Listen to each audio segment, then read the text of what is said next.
শাহজাহানপুরে, সেখানে রয়েছেন আমাদের সহকর্মী মেঘ। মেঘ, আমাদেরকে এই সম্পর্কে বিস্তারিত জানাবেন। শাহজাহানপুরে কি চলছে, আমাদেরকে বিস্তারিত জানান। আসনে অর্থাৎ এই মির্জা আব্বাস যে মহিলা কলেজ কেন্দ্রটি রয়েছে, এখানে কিন্তু ভোটারদের উপস্থিতি অনেকটাই বাড়ছে। আমরা ভোট দিকেও দেখেছি যে মূলত এই ৮ আসনের যে কেন্দ্র রয়েছে, অর্থাৎ মির্জা আব্বাস যে মহিলা কলেজের কেন্দ্র, সেখানে কিন্তু আমরা দেখেছি যে ক্রমেই কিন্তু ভোটারের যে উপস্থিতি সেটি কিন্তু আমরা লক্ষ্য করতে পেরেছি। এবং আমরা দেখছি যে এখনও লাইনে লাইনে কিন্তু দাঁড়িয়ে আছে যে ভোটাররা, তারা কিন্তু তাদের ভোট প্রয়োগ করার জন্য লাইনে এখনও দাঁড়িয়ে আছেন। এবং সেই সঙ্গে একটু আগে যেমনটা বলেছিলাম আপনাদেরকে যে সকাল ৮টার কিছুক্ষণ পরেই মির্জা আব্বাসের যিনি সহধর্মিণী রয়েছেন তিনি এসেছিলেন এবং তার যে ভোটাধিকার সেটি কিন্তু তিনি প্রয়োগ করে তিনি যে কেন্দ্র সেটি ত্যাগ করেছেন। এবং সেই সঙ্গে আমরা এখানে ভোটারদের সাথে কথা বলেছি। ভোটাররা আমাদেরকে যেমনটা জানিয়েছে যে মূলত এখন পর্যন্ত যে ভোটের পরিবেশ সেটি নিয়ে তারা অনেকটাই সন্তুষ্ট। এবং সেই সঙ্গে আমরা এখানে দেখেছি যে কিছুক্ষণ পরপরই কিন্তু আইনশৃঙ্খলা বাহিনী অর্থাৎ সেনাবাহিনী, র্যাব, পুলিশ, বিজিবি কিছুক্ষণ পরপরই তারা টহল দিচ্ছেন এবং এখানকার যিনি প্রিজাইডিং অফিসার রয়েছেন তার সঙ্গে কিন্তু কথা বলেছেন। এবং আমরা দেখেছি যে এই কেন্দ্রের পরিবেশ নিয়েও কিন্তু তিনি প্রশ্ন করেছেন এবং তারা জানিয়েছে যে পরিবেশ এখন পর্যন্ত সুষ্ঠু রয়েছে। এবং সেই সঙ্গে আমরা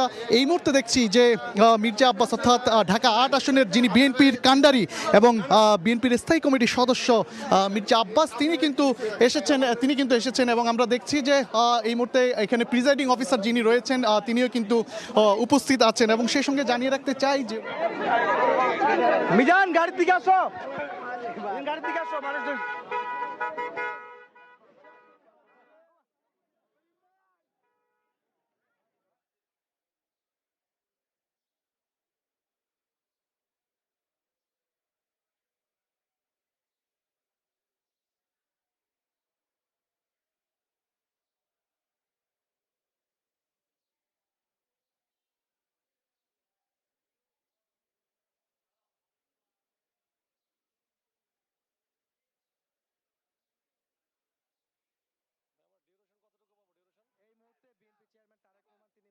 এলাকা পার করছেন, 14 নম্বর দিকে যাচ্ছেন।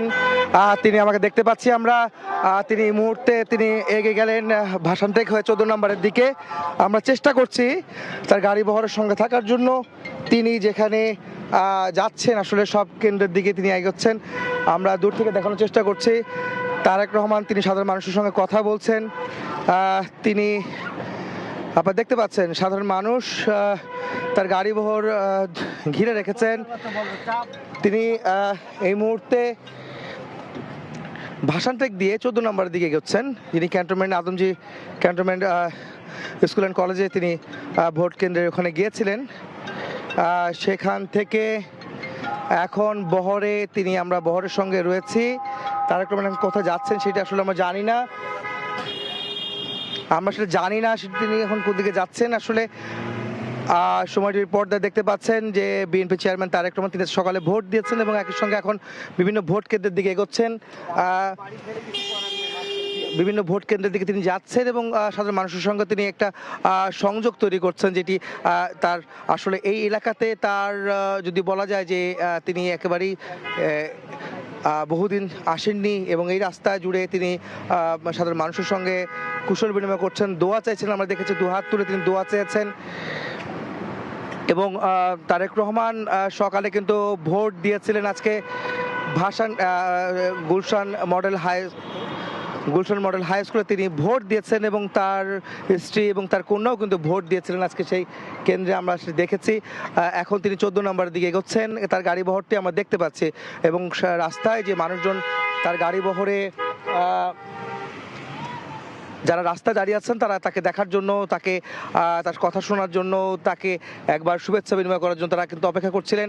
আমরা দেখেছিলাম তারেক রহমান এখন তিনি গাড়ি বহরটি তার আবারও 14 নম্বর হয়ে কচুক্ষেতের দিকে গাড়িটি এগোচ্ছে। যদিও গাড়িটি এখান থেকে ইউটার্নের কোনো সুযোগ নেই, হয়তো সামনে থেকে হয়তো ইউটার্ন করতে পারেন, যদিও তিনি মাত্র ক্যান্টনমেন্ট থেকে বেরিয়েছেন। আমরা কোথায় হ্যালো, এখন আমরা দেখতে পাচ্ছি তারেক রহমান ইতিমধ্যে শাহজাহানপুর যাব, যেখানে ভোট কেন্দ্র রয়েছে সেখানে আমরা যাব। সহকর্মীরা সেখানে আছেন সেখানে।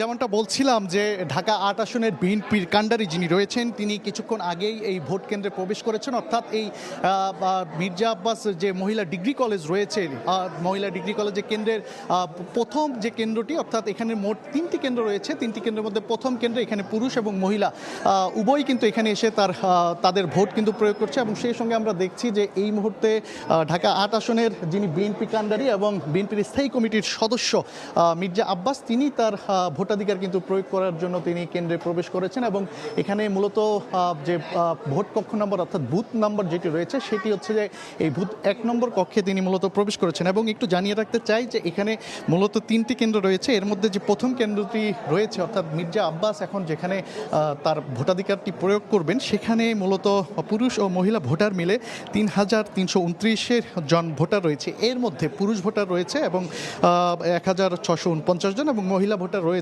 ১,৬৮০ জন। যেখানে অন্যদিকে রয়েছে এখানে যদি কেন্দ্রের সংখ্যা যদি বলি, কেন্দ্রের সংখ্যা রয়েছে সর্বমোট ২৮২ এবং মোট ভোটারের সংখ্যার কথা যদি বলি ২,৬৬,০০০-এরও বেশি ভোটার এখানে রয়েছে। এবং সেই সঙ্গে পুরুষ ভোটার রয়েছে ১,৪৫,০০০-এর বেশি এবং অন্যদিকে নারী ভোটার রয়েছে ১,২০,০০০ এবং তৃতীয় লিঙ্গের ভোটার রয়েছে একজন। প্রার্থীদের কথা যদি বলি, আপনারা যেমনরা দেখছেন এই মুহূর্তে যে বিএনপির কাণ্ডারি যিনি রয়েছেন অর্থাৎ মির্জা আব্বাস, তার যে ভোটাধিকার সেটি কিন্তু তিনি প্রয়োগ করছেন এবং সেই সঙ্গে ভোটাধিকার প্রয়োগ করার পর হয়তো তিনি সাংবাদিক গণমাধ্যমের সঙ্গে কথা বলবেন। আমরা তখন আপনাদেরকে আরও বিস্তারিত জানানোর চেষ্টা করব। তবে এই মুহূর্তে আমরা দেখেছি যে তার এই আসনের অথবা এই এলাকার যে সকল ভোটাররা রয়েছেন তারা কিন্তু ভোট থেকেই এই কেন্দ্রে প্রবেশ করেছেন এবং এই কেন্দ্রে আমরা দীর্ঘ সারি সারি লাইনও কিন্তু লক্ষ্য করতে পেরেছি। এর আগে সকাল ৮টার কিছুক্ষণ পর তার যে সহধর্মিনী মির্জা আফরোজা আব্বাস তিনি মূলত এসেছিলেন এবং আসার পরপরই তিনি তার ভোটাধিকার কিন্তু তিনি প্রয়োগ করেছেন। এই আসনের প্রার্থীদের কথা বলি, এখানে বিএনপির কাণ্ডারি রয়েছেন মির্জা আব্বাস, অন্যদিকে এনসিপির প্রার্থী রয়েছেন জাতীয় নাগরিক পার্টি এনসিপির প্রার্থী মোহাম্মদ নাসিরউদ্দিন পাটোয়ারি। তিনিও মূলত কিছুক্ষণ আগে এই কেন্দ্রে তিনি পরিদর্শন করে গিয়েছেন এবং গণমাধ্যমের সঙ্গে তিনি কথা বলেছেন, নানা অভিযোগও তিনি জানিয়েছেন নির্বাচন কেন্দ্রিক। এবং অন্যদিকে এই আসনে মার্ক্সবাদী অর্থাৎ বাংলাদেশ সমাজতান্ত্রিক দল AHM রফিকুল এই মাত্র বিএনপির যিনি প্রার্থী ইশরাক হোসেন তিনি ভোট দিলেন এবং ভোট দিয়ে কামরুন্নেসা বালিকা উচ্চ বিদ্যালয় থেকে বের হয়ে যাচ্ছেন। এখন আমাদের সঙ্গে তিনি কথা বলবেন ভোট সেন্টারের বাইরে যে তিনি কথা বলবেন। একটা ব্যাপার রয়েছে যে কারণে তিনি আসলে সেন্টারের ভেতরে কথা বলতে রাজি হচ্ছেন না, সেন্টারের বাইরে যে তিনি হয়তোবা কথা বলবেন আমাদের সঙ্গে। সকাল থেকে প্রচুর মানুষ এখানে অপেক্ষা করছে, সবাই বেশ সুশৃঙ্খলভাবে আমরা দেখেছি যে লাইন ধরে ধরে সকাল 7:30 থেকেই একে একে ভোট দিয়েছেন। এখানে মোট 3টি ভোট কক্ষ আছে। আমরা প্রিজাইডিং অফিসারদের সঙ্গে কথা বলেছি, এই সময়ের সঙ্গে সঙ্গে এখন পর্যন্ত ভোটার টার্ন আউট ধীরে ধীরে বাড়ছে। এখন পর্যন্ত যদি আমি একটা হিসেব, এখানে 3টি ভোট কক্ষ আছে, আমরা 11:30 পর্যন্ত নিয়েছিলাম। 11:30 পর্যন্ত আমরা যতটুকু জানতে পেরেছি সেটা হচ্ছে একটা কক্ষে প্রায় 22%-এর মতো কাস্ট হয়েছে, আর দুটো যে কক্ষ রয়েছে সেখানে একটাতে 16% আর একটাতে 11%-এর কিছু বেশি আসলে ভোট কাস্ট হয়েছে। তারা আশা করছেন যে যেহেতু পুরান ঢাকার মানুষরা একটু দেরিতে ঘুম থেকে ওঠে, তো সেটা যখন শেষ হবে অর্থাৎ 2:30টার পর থেকে হয়তো বা আরেক ওয়েভ আসবে এবং তখন ভোটারদের পরিমাণ আরও বাড়বে। ইশরাক সাহেব এই মুহূর্তে ইশরাক হোসেন দাঁড়িয়েছেন, তিনি হয়তো গণমাধ্যমের সঙ্গে কথা বলবেন, আমরা জানতে পারবো আসলে ভোট।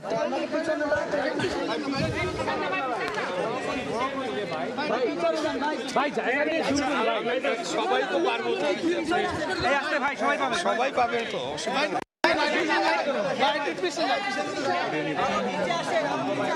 রাজু ভাই পাইছেন না, ঠিক আছে।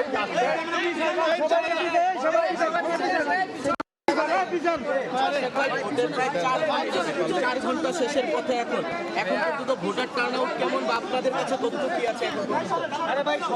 আমাদের কাছে ভোটার টার্নআউট মনে হচ্ছে যে যথেষ্ট পরিমাণ ভোটাররা এসেছেন এবং আপনারা জানেন যে আমাদের এখানে অনেকেই একটু দেরি করে ঘুম থেকে উঠে ভোট কেন্দ্রে আসবেন এবং আমরা আশা করছি যে বিকাল নাগাদ আরও অনেক বেশি ভোটার ভোটাররা উপস্থিত হবেন এবং মোটামুটি পরিবেশ ভালোই রয়েছে। দুই একটি বিচ্ছিন্ন ঘটনা গতকাল রাত থেকে ঘটেছে, যেমন আমরা শুনেছি যে জামাত এবং শিবিরের লোকজন জুবলি স্কুল নামে একটা কেন্দ্র আছে সূত্রাপুরে, সেখানে তারা প্রবেশ করার চেষ্টা করে। তার আগে আমরা দেখেছি যে সূত্রাপুরের জামাতের নায়েবে আমির সে সহকারী প্রিজাইডিং অফিসারদেরকে ঘুষ প্রদানকালে আটক হয় এবং তাকে 2 দিনের জেলে দেওয়া হয়। তো আমার কথা হলো যে যারা এত সহি, এত সাধু, এত সুফি, নিজেদেরকে এত পরিষ্কার বলে দাবি করে আসছে, তারা ভোটের আগের দিন প্রিজাইডিং অফিসারদেরকে হাতে নাতে ঘুষ দিতে গিয়ে ধরা পড়ে। এদের মুখোশ উন্মোচিত হয়ে গিয়েছে, জনগণ এদেরকে চিনে ফেলেছে। তাই আমি মনে করি যে আজকে সারা বাংলাদেশেই ধানের শীষের পক্ষে বিপুল ভোটে জয়লাভ করিয়ে জনগণ আমাদেরকে ভোট দিবে, এটা আমি বিশ্বাস করি। নতুন ভোটার এসেছে অনেক এবং তারাই সকাল থেকে আসলে সংখ্যাগরিষ্ঠ। নতুন ভোটারদের উদ্দেশ্যে কি বলবেন যারা এখনো আসলে আসেনি? আমি বলবো যে নতুন ভোটারদের উদ্দেশ্যে বলবো যে 24-এর যে রক্তাক্ত গণ অভ্যুত্থান হয়েছিল সেখানে বহু মানুষ জীবন দিয়েছে, যেই কারণে সেটি যদি সফল করতে হয় তাহলে অবশ্যই সবার উচিত হবে ভোট কেন্দ্রে আসা এবং তাদের ভোটটি দেয়া এবং নিশ্চিত করা যে তারা তাদের ভোটাধিকারটি প্রয়োগ করেছেন। কারণ এই ভোটাধিকার প্রয়োগের মাধ্যমেই কিন্তু আগামী দিনে যে সরকার আসবে তাদেরকে একটা জবাবদিহিতামূলক সরকার আমরা প্রতিষ্ঠা করতে পারবো এবং নতুন বাংলাদেশ গড়ার জন্য যে এত মানুষ শহীদ হয়েছে সেটা আমরা সেই লক্ষ্য অর্জন করতে পারবো। মুহূর্তে অবস্থান করছেন মিরপুর 2 নম্বর থানার সামনে, 2 নম্বর মিরপুর মডেল থানার সামনে, যেখানে তারেক রহমান তার গাড়ি বহন নিয়ে এগোচ্ছেন। অবশ্য তিনি কোথায় যাচ্ছেন, কোন দিকে যাচ্ছেন সেটি কিন্তু আসলে নিশ্চিত হওয়া যাচ্ছে না। তবে তিনি মাত্র ভাসানটেক হয়ে মিরপুর 14 নম্বর দিয়ে তিনি আবারও 10 নম্বর হয়ে, আমরা গাড়িটা স্লো করব, একটু দেখব। তারেক রহমান সম্ভবত তিনি হাত নাড়ছেন সাধারণ মানুষের উদ্দেশ্যে। তিনি দেখতে পাচ্ছেন আপনারা যে তারেক রহমান তিনি এখন মিরপুর 2 নম্বর পার হয়ে হার্ট ফাউন্ডেশন হাসপাতালের দিকে রাস্তায় রয়েছেন। এখান থেকে তিনি সম্ভবত সনি সিনেমা হল বা 1 নম্বরের দিকে যাচ্ছেন। আমরা তার গাড়ির সামনে রয়েছি, তিনি যেদিকে যাবেন সেদিকে আমরা রয়েছি।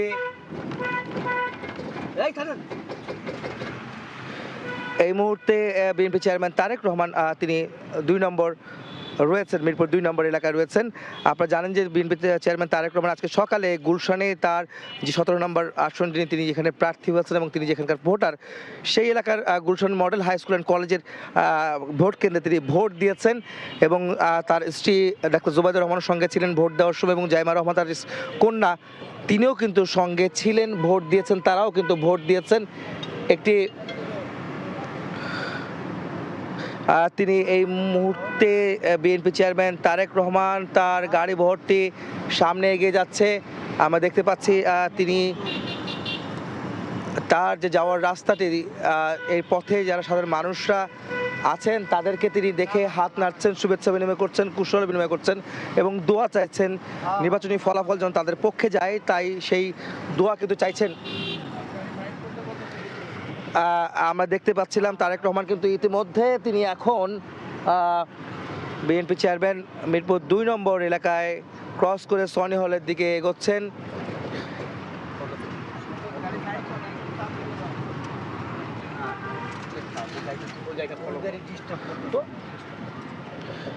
এখন ইতিমধ্যে বিএনপি চেয়ারম্যান তারেক রহমান তিনি এখন সনি সিনেমা হল বা সনি স্কোয়ার যেটা রয়েছে আগে, সেখানে কিন্তু তিনি সেই এলাকাতে রয়েছেন। আমরা দেখতে পাচ্ছি বিএনপি চেয়ারম্যান তারেক রহমান তিনি আজকে ভোট দিয়েছেন এবং ভোট দিয়ে কিন্তু গণমাধ্যমের সঙ্গে তিনি কথা বলেছেন তারেক রহমান। আমরা দেখার চেষ্টা করছি বিএনপি চেয়ারম্যান তারেক রহমান তিনি আমাদের সাথেই রয়েছেন গাড়ি ভর্তি, যেখানে তিনি আজকে যাচ্ছেন। আমরা দেখতে পাচ্ছি রাজভাই গাড়িটা আমার সঙ্গে, রাজভাই লাইভে থাকেন। এখন তারেক রহমান দেখতে পাচ্ছেন তার গাড়ি ভর্তি কিন্তু সঙ্গে রয়েছে আমরা, তিনি যাচ্ছেন 1 নম্বরের দিকে। তিনি এখন এই মুহূর্তে মিরপুর 1 নম্বরে রয়েছেন, যিনি এখন রাইনখোলার দিকে যাচ্ছেন। তিনি এখন যাচ্ছেন টেকনিক্যালের রাস্তায় ঢুকেছেন। তিনি এই মুহূর্তে তার গাড়ি ভোট সেখানে রয়েছে। এখন যাব সাথীলার কাছে, যিনি সহকর্মী আমাদের পরবর্তী খবর জানাবেন, আমাদের ভোটের খবরটি তিনি জানাবেন, সেই খবর জানাবেন সাথীলা শর্মিন। আমরা একটু আগে এখানে পেয়েছিলাম ইউরোপীয় ইউনিয়নের পর্যবেক্ষক দলের প্রধান ইভাস আইভাসকে। তিনি এসেছেন এবং এসে এই ঠিক 12টার সময় কার্জন হলের যে ভোট কেন্দ্রটি রয়েছে সেই ভোট কেন্দ্রটি তিনি পর্যবেক্ষণ করেছেন এবং পর্যবেক্ষণ করার জন্য তিনি ভোট কেন্দ্রের ভেতরে ঢুকেছিলেন। ভেতর থেকে ভেতরের কি পরিবেশ সেটি তিনি যেমন দেখেছেন, তেমনি এখানে যে ভোটাররা সারিবদ্ধভাবে ভোট দিচ্ছেন সেই কথা বেরিয়ে এসে তিনি বলেছেন এবং তিনি বলেছেন বেরিয়ে এসে গণমাধ্যমকে যে এই যে ভোট অনুষ্ঠিত হচ্ছে যে কেন্দ্রগুলোতে আসলে তিনি সশরীরে উপস্থিত হয়েছেন সেই কেন্দ্রগুলোতে খুব শান্তিপূর্ণভাবে ভোট গ্রহণ প্রক্রিয়া চলছে এবং ভোটার উপস্থিতিও তিনি দেখেছেন এবং তিনি যেটি জানিয়েছেন সেটি হচ্ছে যে সারা বাংলাদেশের পরিস্থিতি আসলে তার কাছে যে তথ্যগুলো আসছে সেটি প্রায় 200 জন ইউ পর্যবেক্ষক দলে রয়েছেন। তারা সারা বাংলাদেশ থেকে বিভিন্ন তথ্য পাঠাচ্ছেন এবং এই তথ্যগুলো আসলে তারা বিচার বিশ্লেষণের পরে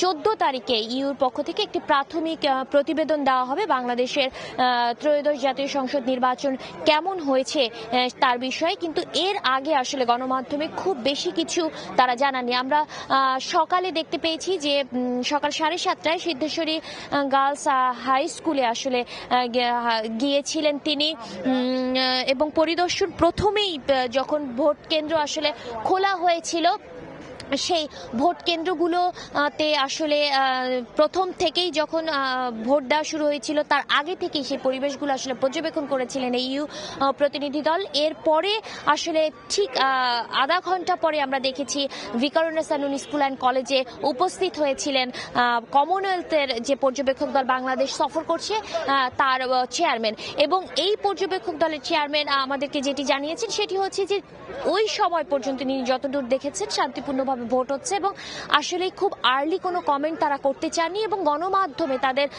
যে নিজস্ব যে তারা যে পর্যবেক্ষণ করছেন সেই পর্যবেক্ষণের ব্যাপারটি তারা আসলে পুরো দিন না গেলে কোনো মন্তব্য তারা করেনি। তবে এতটুকু তারা বলেছেন যে বাংলাদেশে একটি অবাধ, সুষ্ঠু এবং নিরপেক্ষ নির্বাচন যাতে হয় সেই প্রত্যাশা তারা জানিয়েছেন এবং এখন পর্যন্ত ভোট কেন্দ্রগুলোতে শান্তিপূর্ণ পরিবেশে ভোট গ্রহণ প্রক্রিয়া চলছে বলে তারা সরজমিনে দেখেছেন। এবং আমরা জানি যে বাংলাদেশে প্রায় 45টি দেশের 330 জন পর্যবেক্ষক কাজ করছেন। এছাড়া বিভিন্ন সংসদীয় কমিটির পক্ষ থেকেও আসলে প্রতিনিধিরা এসেছেন যারা পর্যবেক্ষক হিসেবে কাজ করছেন। শুধু কমনওয়েলথ না, তুরস্ক, পাকিস্তান এবং অন্যান্য দেশ থেকেও, জাপান থেকে, চীন, জাপানের পর্যবেক্ষক দলরাও আসলে বাংলাদেশের বিভিন্ন স্থানে ঘুরে ঘুরে আসলে ভোট কেন্দ্রগুলো পর্যবেক্ষণ করছেন, ভোটের পরিবেশ দেখছেন। এছাড়া বিদেশি অনেক সাংবাদিক এসেছেন এই ত্রয়োদশ জাতীয় সংসদ নির্বাচন এবং গণভোট এই পুরো প্রক্রিয়াটি আসলে তারা সংবাদ সংগ্রহ করার জন্য এবং আমরা এই বিদেশি সাংবাদিকদেরও আসলে ভোট কেন্দ্রগুলোতে দেখেছি তারা তাদের কার্যক্রম চালিয়ে যাচ্ছেন। এবং সবচেয়ে বড় যে বিষয়টি সেটি হচ্ছে যে ভোটার উপস্থিতি এবং হচ্ছে ভোট কেন্দ্রের পরিবেশ নিয়ে যতটুকু কথা বলা ততটুকু কথা আসলে বিদেশি পর্যবেক্ষকরা বলেছেন এবং তারা তাদের প্রতিবেদনে আসলে কি পাচ্ছেন, কি তথ্য পাচ্ছেন তার একটি পূর্ণাঙ্গ প্রতিবেদন তারা পরবর্তীতে তুলে ধরবেন। এই ছিল আমার কাছে কার্জন হল থেকে সর্বশেষ।